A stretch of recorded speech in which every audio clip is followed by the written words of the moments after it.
So my name is Bannert and we are here at the headquarters from ZEISS in Oberkochen, Germany. Well, talking about the history and milestones, important milestones from us, of course there's a long story we could tell. Everything started with basic new optical designs like the Tessa, the Biogon and the Distagon. The T-star coating, for example, was another big milestone, which is a multi-layer coating which we developed during the First World War. So that was an interesting milestone for us. However, looking to something you might have heard about, the footprint on the moon has been shot with a Carl Zeiss lens. Actually, it was a Biogon 60mm with a Hasselblad camera. So that was something which is, I guess, unique. So not everybody could tell such a story. And obviously, we are very proud of that.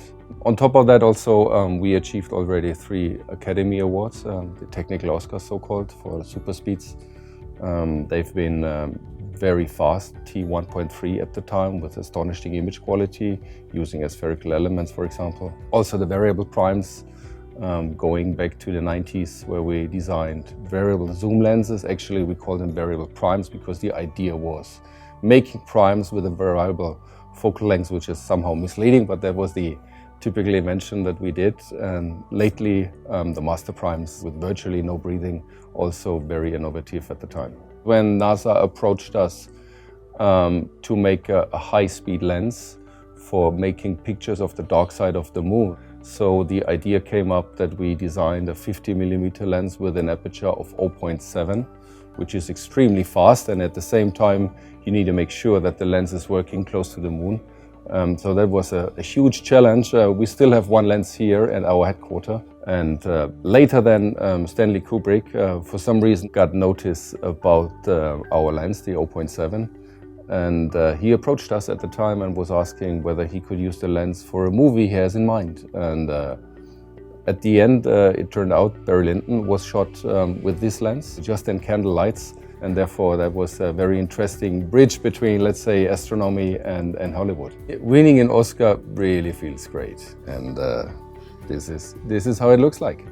And holding this in your hand, it really makes you proud. Proud of the achievements all our employees have done in the past. We already received the award 3 times for the super speeds. As I mentioned, T1.3, very fast, variable primes, master primes. So we try to keep record, but fortunately, in a sense, there are so many movies being shot, Lord of the Rings, Skyfall, Life of Pi. So there are so many movies being shot with our lenses, so it's hard to keep track how many of those already achieved an award or have been really successful. On the other side, we should not forget there are so many other movies being taken. I would say it's the vast majority which has never been awarded. And we see ourselves, we provide you the tool that you can really live out your creativity, you can make your shot, you can make your movie, you can tell the story you want to tell. So for us, I would say it's at least it has the same importance really to provide the tools to everybody out there who want to shoot this movie in his dedicated environment. So whenever you are shooting a movie, it doesn't need to be a really big one, it doesn't need to be a blockbuster. So we're always happy to see also interesting projects shot with our lenses, so that's very nice for us. We always try to be the first in the industry, to be at the leading edge, making full frame lenses, making high-end anamorphic lenses with almost no distortion. We were the first one to introduce an interchangeable mount system. One of the latest innovations we gave to the market as the extended data system. Sometimes I get the feedback that we are too sharp and too clinical.